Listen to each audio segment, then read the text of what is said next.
Assalamualaikum warahmatullahi wabarakatuh. Bismillah, alhamdulillah, wa syukurillah, ala nikmatillah, la haula wa la quwata illa billah, amma ba'du. Pemirsa, ketemu kembali dengan Kilamong Putro. Salam budaya warisan Nusantara. Pemirsa, di kesempatan yang lalu dijelaskan bahwa Pangeran Wirobrojo yang dituntun oleh seorang pemuda yang bernama Dermono dari desa Jinggan sudah berhasil untuk mengetahui adanya sebuah kelompok, yang mana kelompok-kelompok ini merencanakan sebuah gerakan jahat, yaitu mau menyerbu Tuban.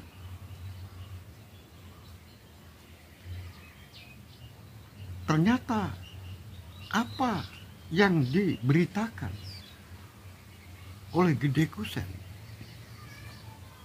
dan apa yang telah diberitahukan prajurit yang namanya Gumuh di hutan Asem ternyata benar. Benar-benar berita yang sangat valid.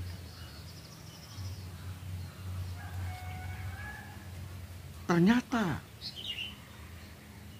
gerakan ini terorganisir dengan baik. Setelah mendengar pembicaraan antara para pemimpin yang ada di lereng Gunung Pawitro itu, Pangeran Wirobrojo mengambil kesimpulan bahwa gerakan yang disebut dengan pasukan Singomurti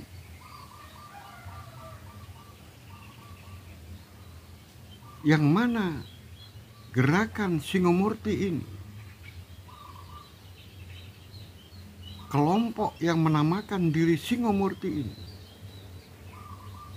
maka di belakang gerakan itu ada nama Bre Paguhan yang ketiga, yaitu putra dari mendiang Prabu Kertowijoyo.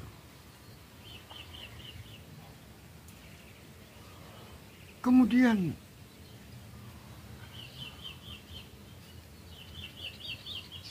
apakah masih ada hubungan antara Bre Paguhan ini dengan pemerintahan pusat yang ada di Trowulan? Nampaknya belum ada tanda-tanda ada hubungan gerakan ini terhadap pemerintahan pusat. Tetapi Pangeran Wirobrojo bisa menghubungkan adanya persekutuan antara Bre Paguhan dengan Bre Kahuripan. Karena antara Bre Paguhan dengan Bre Kahuripan ini diperintah oleh saudara, yaitu anak-anak dari Prabu Kertowijoyo. Karena Prabu Kertowijoyo ini memiliki anak yang pertama, yaitu Bre Paguhan yang ketiga. Sedangkan anak yang kedua adalah Bre Wengker. Dan anak yang ketiga adalah Bre Kahuripan.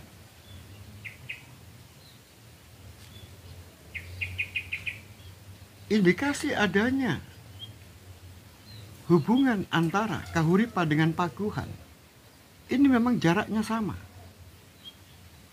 berdekatan antara paguhan dengan kahuripan. Kemudian adanya indikasi keterlibatan prajurit-prajurit kahuripan, misalnya Gumuh yang menemui dirinya yang ada di hutan Lasem, itu adalah prajurit yang berasal dari kahuripan.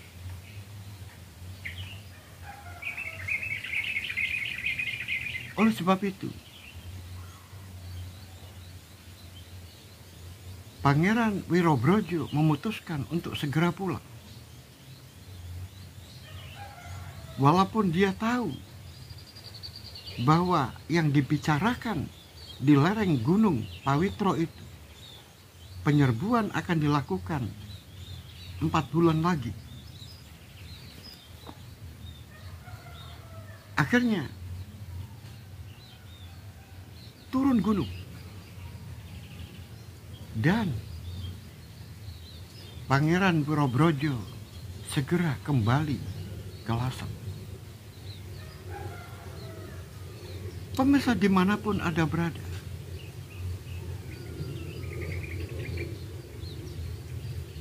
Pangeran Wirobrojo yang akan kembali ke Lasem, dia tidak menggunakan jalur darat karena terlalu lama.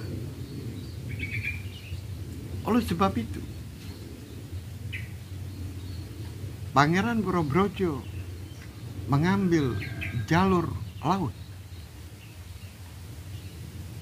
Maka turunnya Pangeran Wirobrojo dari Gunung Pawitro itu, kemudian yang dituju adalah Canggu.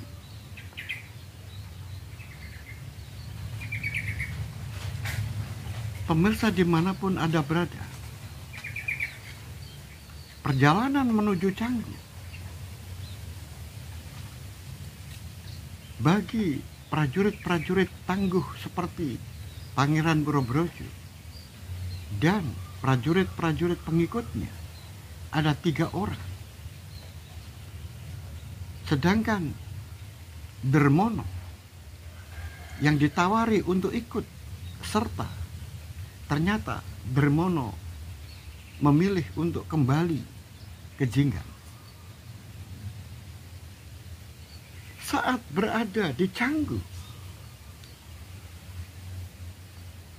Pangeran Wirobrojo mencoba untuk mencari sahabatnya, yaitu Haryo Palungan, seorang prajurit Telik Sandi yang bekerja atas nama kahuripan. Ternyata setelah diintai beberapa hari di Canggu, bertemulah Haryo Palungan bersama dengan sahabatnya, yaitu Pangeran Wirobrojo.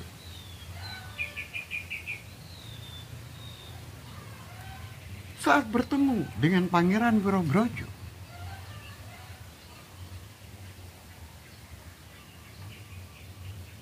Haryo Palungan bercerita tentang huru-hara yang ada di kediaman Gede Kusen.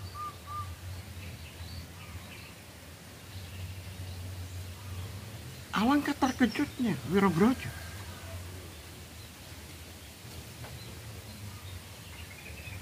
karena yang diketahui Gede Kusen itu berada di Manggar.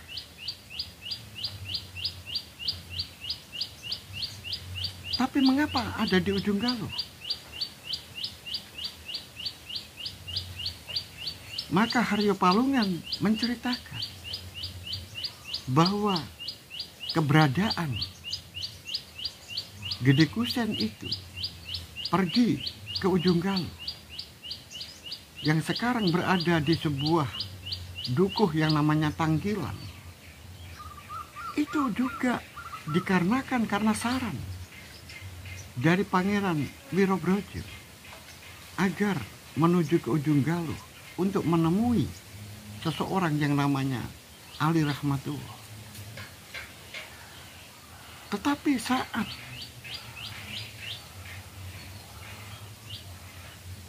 Gede Kusen yang ada di Tangkilan itu ingin menemui Ali Rahmatullah, ternyata Ali Rahmatullah berada di Lasem. Sedangkan Pasraman yang dibangun oleh Ali Rahmatullah itu masih dalam proses. Dan seluruh santri-santrinya yang berasal dari Campa juga ikut bersama Ali Rahmatullah ke Lasem. Dan ada yang ke Tuban. Nah, di saat itulah terjadi tragedi.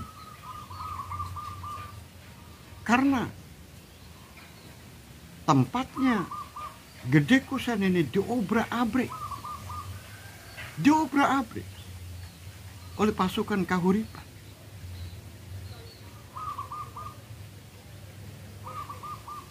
Bahkan Gede Kusen tiba-tiba menghilang, tidak tahu kemana keberadaannya.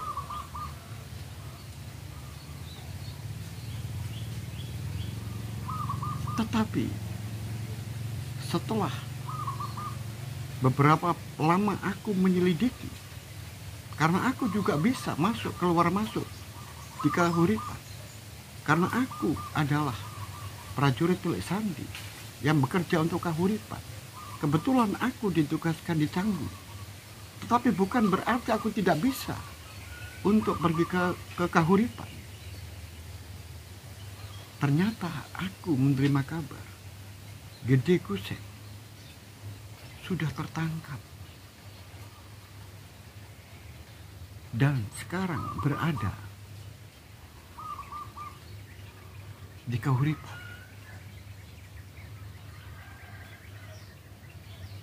Itu yang menjadikan aku sedih.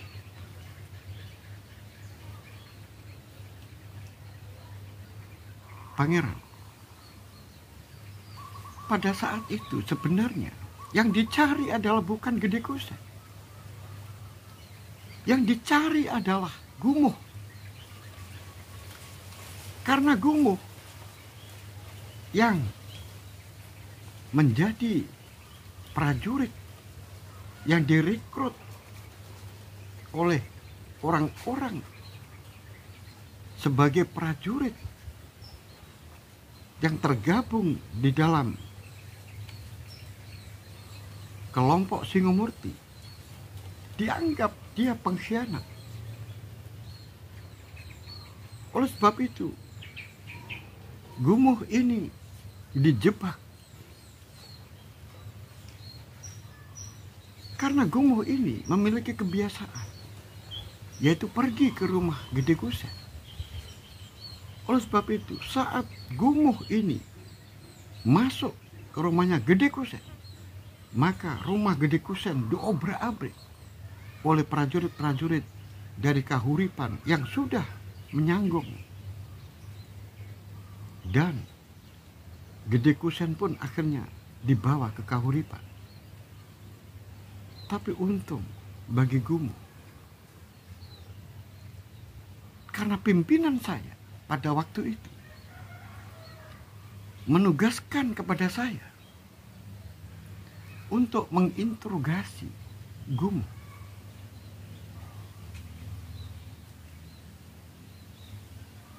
Akhirnya aku berpikir bagaimana cara melepaskan Gumuh ini.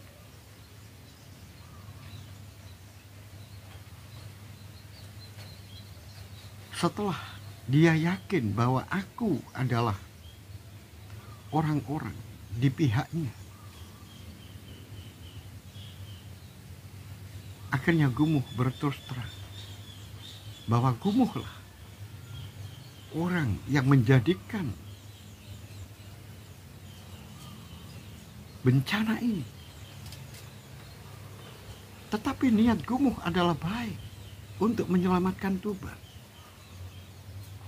yaitu menyerahkan surat-surat itu kepada Gede Kusen. Kemudian Gede Kusen mengutus 3 santri menuju ke Tuban. Nah, itulah yang menjadikan Gumuh, walaupun pada saat itu Gumuh aman, ternyata lama-kelamaan apa yang dilakukan itu bocor. Entah siapa yang membocorkan. Akhirnya Gumuh dan Gede Kusen ditangkap.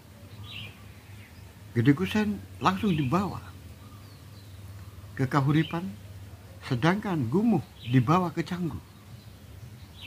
Dan Gumuh di Canggu, saya yang ditugaskan untuk menginterogasi, bahkan pimpinan saya memberikan waktu 1 minggu. Jika 1 minggu ini belum bisa mengorek, katanya pimpinan saya, bunuh saja dia. Nah, di saat-saat itulah akhirnya aku meyakinkan kepada Gumuh jika aku berada di belakangnya, dan aku ingin meyakinkan bahwa apa yang dilakukan selama ini, walaupun berisiko begitu besar terhadap dirinya dan keluarga dan kepada orang lain, tetapi di balik itu ada maksud-maksud yang baik, yaitu untuk menyelamatkan orang yang lebih banyak lagi, yaitu Tuban.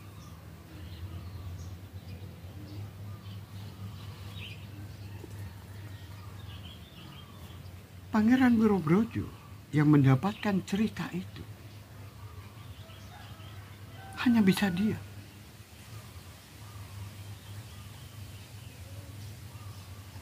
Hanya bisa diam, tidak bisa berkata apa-apa.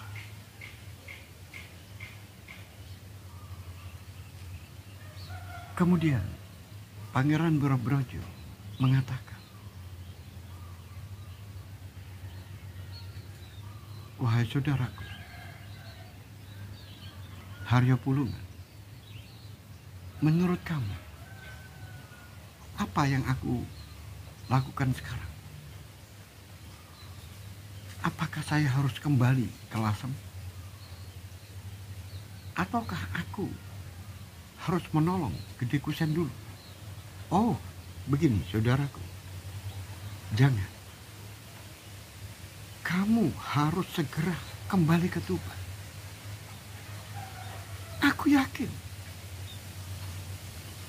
sekarang ini mereka ini dalam keadaan mempersiapkan diri. Karena aku mendengar tidak lama lagi perang ini akan digelar. Nah, tentunya mereka melakukan persiapan. Bisa lewat darat dan bisa lewat laut. Kalau lewat laut, mungkin di dalam melakukan perjalanan bisa dalam waktu yang relatif cepat.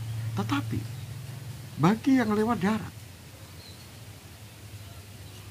pasti akan ada iring-iringan pasukan.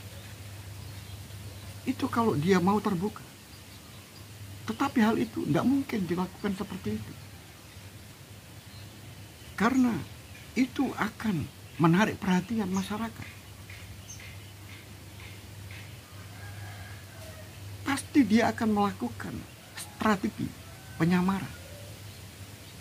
Kemudian ngepos pada sebuah tempat yang telah ditentukan.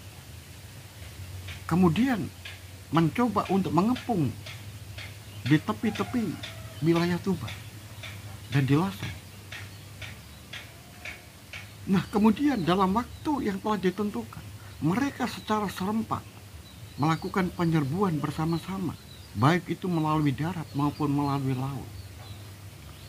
Itu yang mungkin. Nah, oleh sebab itu, kamu jangan berlama-lama di sini. Kembalilah ke Tuban. Lakukan persiapan-persiapan untuk menghadapi, menyongsong pasukan-pasukan yang akan menyerbu Tuban. Baiklah, aku juga setuju. Aku setuju.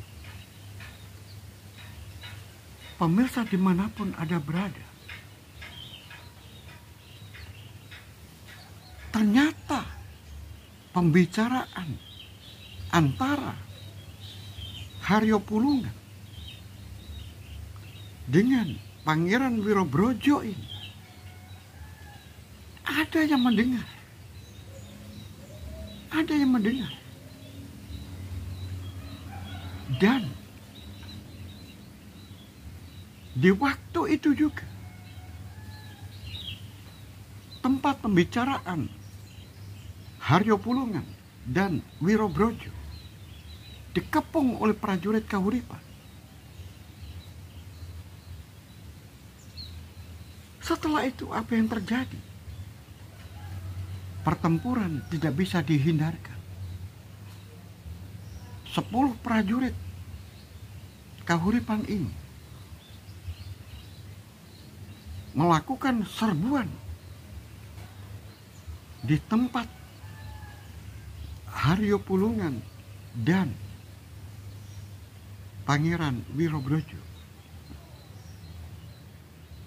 Tetapi untungnya 10 prajurit yang mengintai itu tidak tersisa satupun. Semuanya mati di tangan 2 orang ini. Karena 2 orang ini bukan orang sembarangan. Dan itu yang menyelamatkan Haryo Pulungan. Karena tidak ada yang melarikan. Tidak ada yang lolos. Sehingga Haryo Pulungan segera memerintahkan sahabatnya Pangeran Wirobrojo untuk segera kembali lewat laut. Terima kasih sahabatku. Aku berhutang padamu. Oh, jangan begitu sahabat. Aku tidak pernah menghutangkan apapun kepada kamu. Aku ingin persahabatan ini kita sambung. Dan aku juga ingin membela yang benar. Terima kasih sahabatku. Pemirsa dimanapun Anda berada. Sementara Ali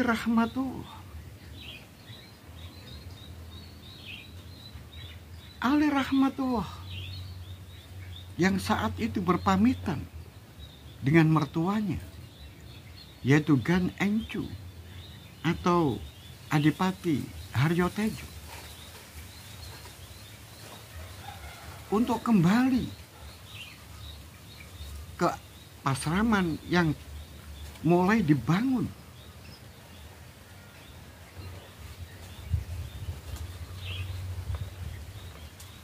Yaitu di Ujung Galuh.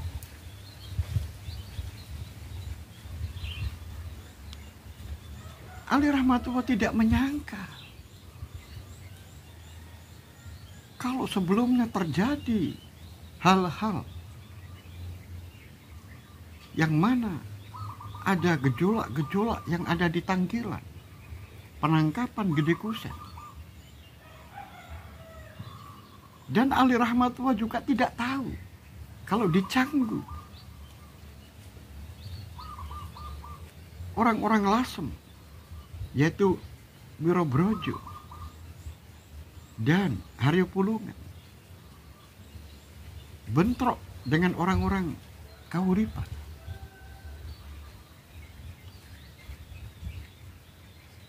Akhirnya Ali Rahmatullah sungguh sangat terkejut. Karena ternyata selama ditinggal ke Lasem Pasraman yang dibangun oleh santri-santrinya, yang dibantu oleh Wiryo Sarojo, atau Ki Bungkul, atau disebut Ki Supo Bungkul, dan juga oleh sesepuh Ujung Galuh, yaitu Ki Bangkuning. Sungguh tidak disangka-sangka bahwa Pasraman yang begitu besar dan megah sudah berdiri.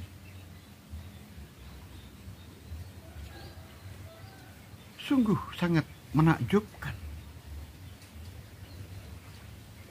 Ternyata bantuan-bantuan mengalir dari masyarakat.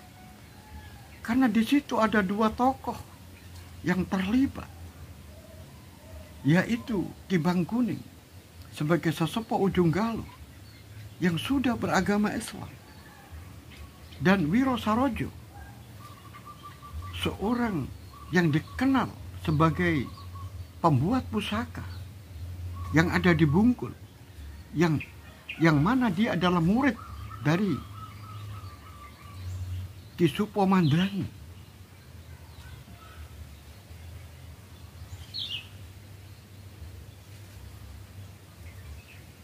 Ternyata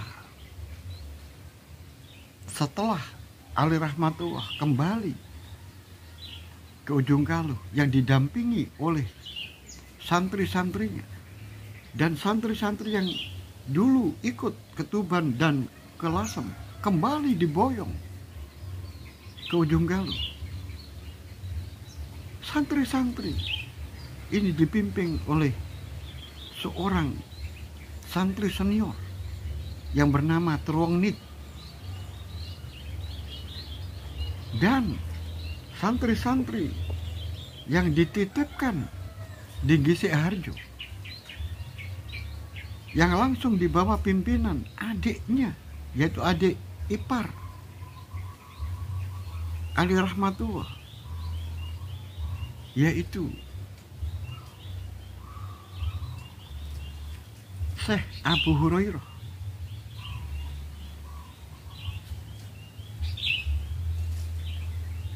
Atau nama aslinya adalah Zainal Kabir, tapi orang Jawa menyebutkan Abu Rero, Syekh Abu Rero, karena mereka sulit untuk mengucapkan Abu Hurairah. Dan Pasraman yang ada di Ujung Galuh itu begitu tumbuh besar, dan nama Ali Rahmatullah yang disertai oleh Raden Ayu Manilo sebagai istrinya menjadikan Ali Rahmatullah menjadi orang yang terhormat. Karena para pembesar di Ujung Galuh mengetahui bahwa Raden Ayu Manilo adalah keponakan dari Permaisuri Keling, yaitu Dewi Amorawati, yang artinya Ali Rahmatullah juga keponakan dari suami Permaisuri, yaitu Pangeran Bre Kertabumi atau Raden Kertabumi. Sehingga posisi dari Ali Rahmatullah juga disegani. Demikian juga saat Ali Rahmatullah diajak sowan ke hadapan sesepuh Ujung Galuh, yaitu atasan dari Ki Bangkuning,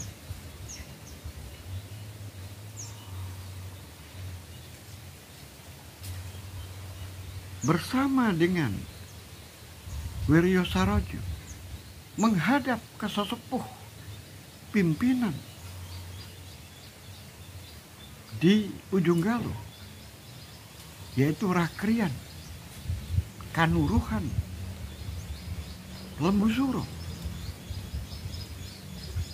Ternyata bertemulah Raden Ayu Manilo yang dulu pernah dimomong sampai 3 tahun pada saat bayinya di Trowulan. Sekarang bertemu. Dan saat pertemuan itu, Raden Ayu Manilo, istri dari Raden Rahmat, sudah hamil, tua. Bahkan oleh Lembu Suro, Raden Ayu Manilo itu dianggap anaknya sendiri. Nah, dengan demikian Ali Rahmatullah kedudukannya semakin kuat di ujung Galuh. Berarti Raden Rahmat juga dianggap anak oleh Lembu Suro.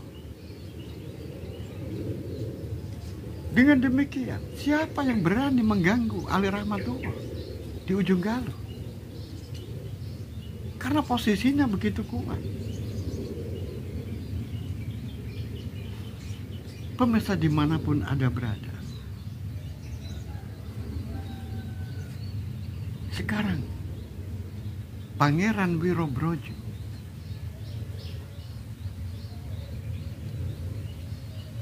walaupun informasi-informasi yang didapatkan ini tidak begitu lengkap, tetapi cukup memberikan petunjuk bahwa Tuban akan mengalami suatu peristiwa, entah bagaimana nantinya. Itulah yang menjadikan Pangeran Wirobrojo sangat sedih. Dan ketika sampai di Lasem, tentu saja hal itu akan dibeberkan semuanya ke hadapan tokoh-tokoh yang ada di Lasem dan di Tuban.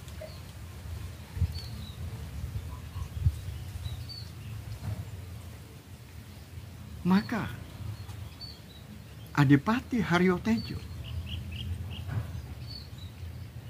melakukan sebuah pertemuan yang mana pertemuan itu dihadiri oleh 3 tokoh sentral, yaitu Adipati Haryotejo, kemudian Temenggung Wirotekto atau nama kecilnya Pangeran Santi Brojo, dan Pangeran Wirobrojo.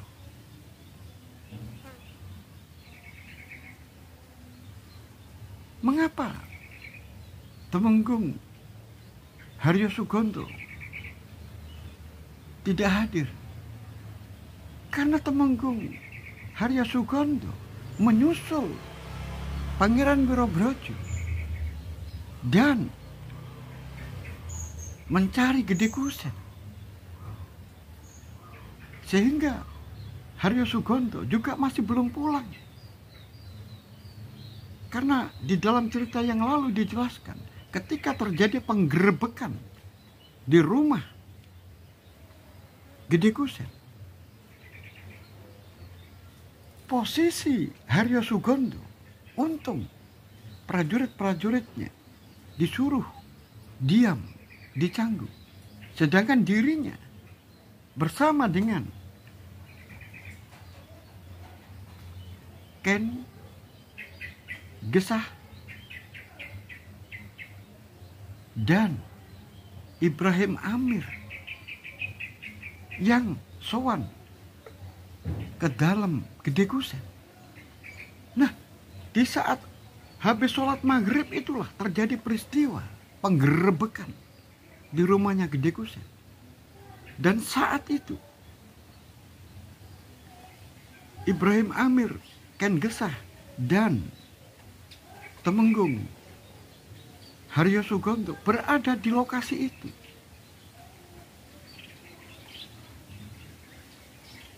Tidak sempat ketemu dengan Gede Kusen.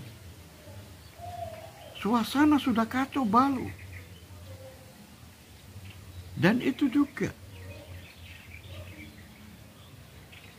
oleh Haryo Sugonto dikiranya mencari dirinya. Dikiranya kedatangannya itu sudah bocor. Ternyata Haryo Sugonto akhirnya menyadari bahwa bukan dirinya yang dicari. Ada seseorang yang dicari karena dia mendengar suara-suara bahwa Gumuh sudah ditangkap. Nah, mulai saat itulah Haryo Sugonto berpamitan dengan Ibrahim Amir dan temannya Ken Gesah untuk mundur menuju ke Canggu. Sedangkan Ibrahim Amir dan Ken Gesah masih tetap tinggal di rumah yaitu Gede Kusen.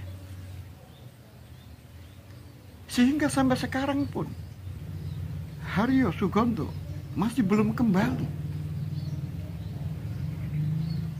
Pemirsa dimanapun Anda berada, memang sangat kompleks.